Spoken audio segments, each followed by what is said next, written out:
World tour کے معزز مہمانوں کو میرے اور میری ٹیم کی طرف سے خوش آمدید۔ دوستو، آج ہم ایک ایسے ملک کی سیر کرنے جا رہے ہیں جسے فرعون کی سرزمین بھی کہا جاتا ہے۔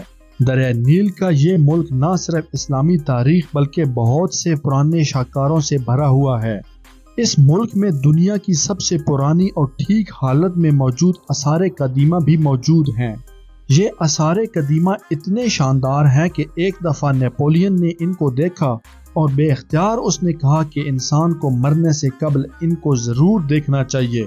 یہ ملک خوبصورت پیرامائڈز اور عجائبات کا گھر ہے۔ یہ علاقہ جھوٹے خداؤں کی سرزمین بھی کہلاتا ہے۔ ان کا بادشاہ فرد کہلاتا تھا اور یہ سورج کی پرستش کرتے تھے۔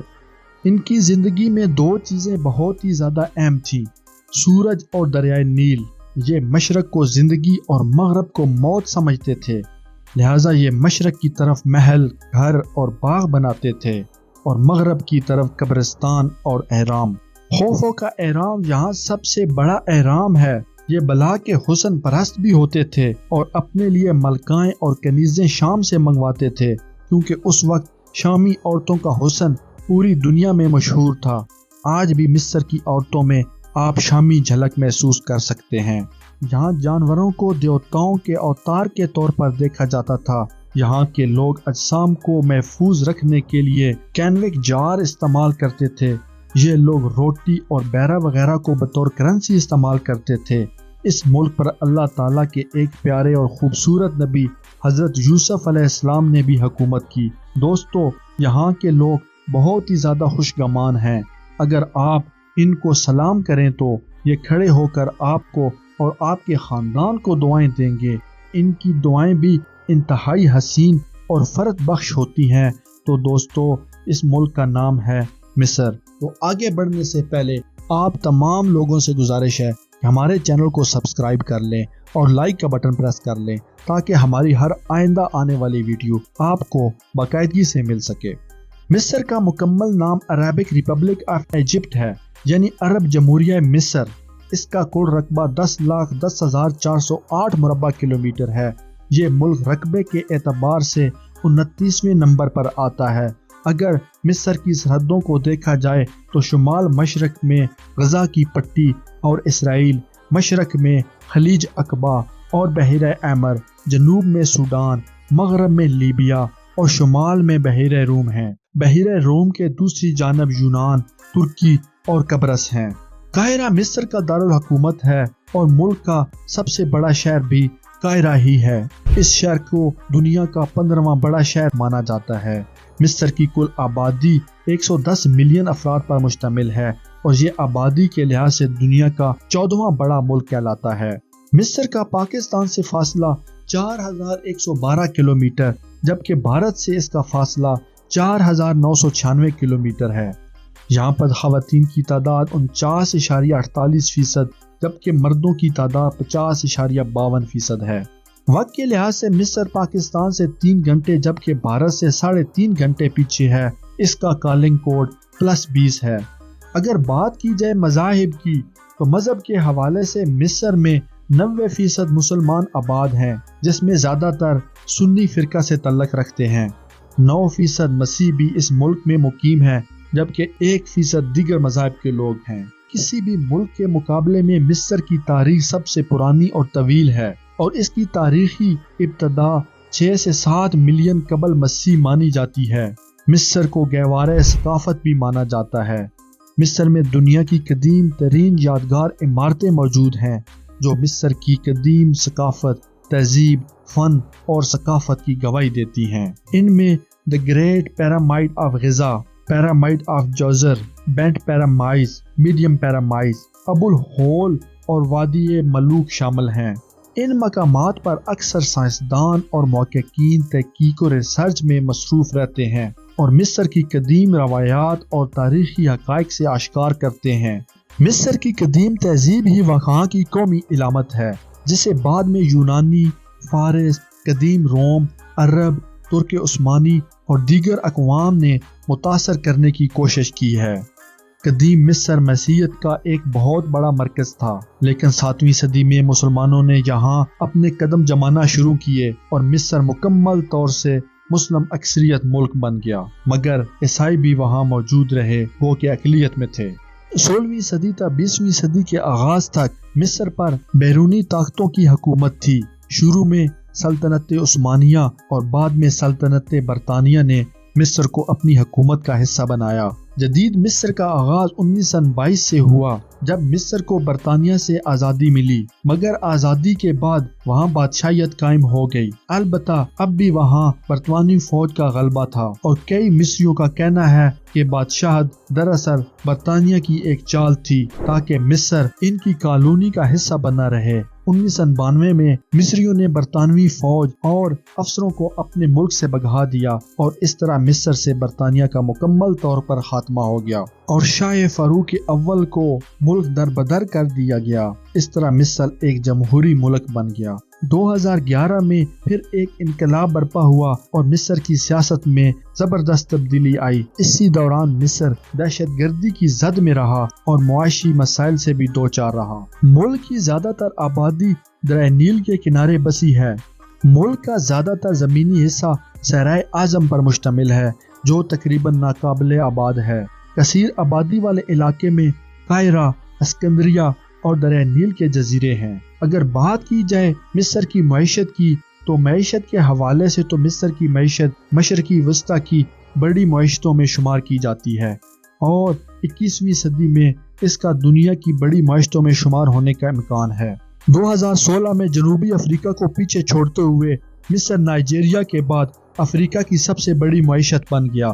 مصر کی آبادی کا بڑا ذریعہ کاشتکاری ہے۔ مصر کی کاشتکاری میں سامان ڈیم کا بڑا کردار ہے۔ اس ڈیم کی پہلی بار برطانوی دور حکومت میں بنایا گیا۔ زراعت کے شعبے کے علاوہ کیمیکل انڈسٹری اور ٹیکسٹائل اس کی معیشت میں اضافہ کا سبب ہیں، جبکہ کروڈ آئل اور قدرتی گیس بیچ کر بھی مصر اپنا اچھا خاصا منافع کماتا ہے۔ سیاحت کا شعبہ بھی مصر کی معیشت میں اہم کردار ادا کرتا ہے۔ سال 2022 میں 80 لاکھ سے زائد سیاحوں نے اس ملک کی طرف رخ کیا۔ مصر میں 30 لاکھ سے زائد شہری ہمسایہ ممالک میں کام کاج کرنے کی غرض سے جاتے ہیں، جو کہ اچھی خاصی تعداد میں پیسہ اپنے ملک لا رہے ہیں۔ اس ملک کا کل GDP 398.397 بلین ڈالر ہے، جبکہ اس کی پر کیپٹل انکم $3,770 ہے، اور یہ فی کس آمدنی کے لحاظ سے 127ویں نمبر پر آتا ہے۔ مصر کی کرنسی کو مصری پاؤنڈ کہا جاتا ہے۔ ان کا 1 پاؤنڈ پاکستانی 9.22 روپوں جبکہ بھارتی 2.70 روپوں کے برابر ہوتا ہے۔ مصر کی موجودہ حکومت صدارتی جمہوریہ ہے۔ اور اب ہم آپ کو یہاں کے دلچسپ حقائق سے آگاہ کریں گے۔ فرعون کسی انسان کا نام نہیں، یہ مصر میں حکومت کرنے والے بادشاہوں کو کہا جاتا ہے۔ ان بادشاہوں یعنی فرعونوں اور اس وقت کے لوگوں کا خیال تھا کہ ایسا وقت بھی آئے گا جب وہ دوبارہ زندہ ہو کر اپنی زندگی گزاریں گے۔ اسی مقصد کے لیے فرعونیوں نے کئی اہرام تعمیر کروائے جہاں وہ اپنی ممی کو محفوظ کراتے تھے، اور ان اہراموں کا مقصد بادشاہوں کو اپنی لاشوں کو ممی کے ذریعے محفوظ کرنا تھا۔ اس لیے ان اہراموں کا آغاز کیا گیا تھا۔ مصر کی تاریخ میں بننے والا سب سے پہلا اہرام 26ویں قبل مسیح میں فرعون جوزو نے بنوایا۔ یہاں کے بادشاہوں نے اللہ تعالیٰ کے فرمان کی نافرمانی کی اور اپنے آپ کو سب کچھ سمجھنے لگے۔ یہی وجہ تھی کہ اللہ تعالیٰ نے سینکڑوں انبیاء کو صرف اسی قوم پر مبعوث فرمایا، اور پھر وہ وقت آیا جب اللہ تعالیٰ نے حضرت موسیٰ علیہ السلام کو اس قوم پر مبعوث فرمایا، اور اس وقت کے بادشاہ کے گھر میں حضرت موسیٰ علیہ السلام کی پرورش ہوئی۔ قدیم مصری لوگ صرف انسانوں کی نہیں بلکہ جانوروں کی لاشوں کو بھی محفوظ کیا کرتے تھے۔ آثار قدیمہ والوں کو مصر سے ایک 15 فٹ لمبی مگرمچھ کی لاش بھی ملی ہے۔ یہاں پر انسانوں کی اوسط عمر 73 سال ہے۔ تعلیم کی شرح اس ملک میں 76% کے قریب ہے۔ اس ملک نے اب تک 4 نوبل پرائز بھی حاصل کر رکھے ہیں۔ باز مصر کا قومی پرندہ ہے۔ آپ باز کو مصر میں ہر جگہ دے سکتے ہیں۔ کنول کا پھول اس ملک کا قومی پھول ہے۔ مصر کے ٹی وی چینلز پر حکومت کی مرضی کے خلاف کوئی پروگرام نشر نہیں کیا جا سکتا۔ مصر میں صرف ایک ہی دریا ہے جسے دریائے نیل کہا جاتا ہے۔ اس دریا پر پل بناتے وقت بہت سی مشکلات کا سامنا کرنا پڑا، کیونکہ سوڈان اس ڈیم کے بالکل خلاف تھا۔ دریائے نیل کے بارے میں مشہور تھا کہ یہ دریا دنیا کا سب سے بڑا دریا ہے، مگر اب اس وقت دریائے نیل ایمیزون دریا کے بعد دنیا کا دوسرا بڑا دریا مانا جاتا ہے۔ دریائے نیل کی بدولت مصر آج دنیا میں سب سے زیادہ کھجور پیدا کرنے والا ملک ہے۔ انجیر کی پیداوار کے حوالے سے دوسرا بڑا ملک، سٹرابری کی پیداوار کے حوالے سے چوتھا بڑا ملک، اور دنیا کا سب سے زیادہ بھینسوں کا دودھ پیدا کرنے والا ملک ہے۔ مصر کی آب و ہوا کی بات کی جائے تو مصر کی آب و ہوا خشک، گرم اور صحرائی ہے۔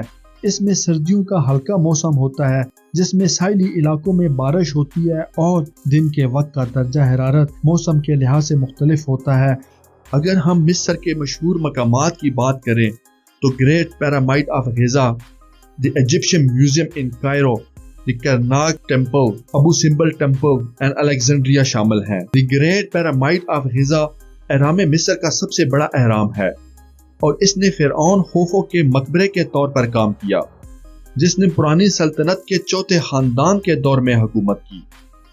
اب بات کرتے ہیں ایجپشن میوزیم ان کائرو کی۔ یہ میوزیم مصری تہذیب کی پوری تاریخ، خاص طور پر فرعونی اور یونانی رومن ادوار کے نوادرات کی پیشکش میں منفرد ہے۔ گراؤنڈ فلور پر سب سے بڑی اور بھاری چیزیں بشمول درمیانی ایٹم کے اندر واقع بڑی بڑی شخصیات کی ممیز بھی شامل ہیں۔ اب بات کرتے ہیں کرناک مندر کی۔ کرناک مندر مصر میں واقع اپنے منفرد اور متاثر کن فن تعمیر کے لیے مشہور ہے۔ یہ مندر قدیم مصریوں نے 1400 سالوں میں تعمیر کیا، اور اس میں کئی ڈھانچے اور یادگاریں شامل ہیں۔ یہ دنیا کے سب سے بڑے مندروں میں سے ایک ہے، اور اس کے معماروں کی مہارت اور تخلیقی صلاحیتوں کا منہ بولتا ثبوت ہے۔ اب بات کریں گے ابو سمبل ٹیمپل کی۔ ابو سمبل ٹیمپل کو لوگوں کے لیے ایک جگہ کے طور پر تعمیر کیا گیا تھا کہ وہ فرعون رمیسس دوم کو اس کی موت کے بعد دیوتا کے طور پر پوجنے کے ساتھ ساتھ طاقت کا مظاہرہ کرنے کے لیے تعمیر کروایا۔ ابو سمبل مندر کے سب سے نمایاں خصوصیات باہر کی طرف رمیسس 2 کے 4 بڑے مجسمے ہیں۔ اب بات کریں گے الیگزینڈریا یعنی کہ سکندریہ کی۔ مصر کا دوسرا سب سے بڑا شہر اور بحیرہ روم کے ساحل پر یہ واقع ایک شہر ہے۔ اسکندریہ ایک مشہور سیاحتی مقام اور سکندر اعظم کے ذریعے 331 قبل مسیح میں قائم کیا گیا۔ اسکندریہ تیزی سے ترقی کرتا گیا اور ہیلینگ تہذیب کا ایک بہت بڑا مرکز بن گیا۔ اس کو بین الاقوامی سطح پر بحیرہ روم کی دلہن بھی کہا جاتا ہے۔ قدرتی گیس اور تیل کی پائپ لائنوں کی وجہ سے ایک اہم صنعتی مرکز ہے۔ اب ہم بات کریں گے مصر کے مشہور کھانوں کی۔ مصر کے مشہور کھانوں میں طعمیہ، کباب اینڈ کوفتہ، شاورما شامل ہیں۔ کوشاریہ مصر کی قومی ڈش ہے۔ مصری نیل کے قریب بیٹھتے ہیں، قہوہ پیتے ہیں، کھانا کھاتے ہیں اور موسیقی سنتے ہیں، اور حقہ پیتے ہوئے اور گپ شپ لگاتے ہوئے اپنے کھانوں سے محظوظ ہوتے ہیں۔ اگر آپ تمام بھائیوں کو ہماری ویڈیو اچھی لگی ہو تو ہمارے چینل کو سبسکرائب کر دیں، لائک کر دیں، تاکہ ہر آئندہ آنے والی ویڈیو آپ کو باقاعدگی سے مل سکے۔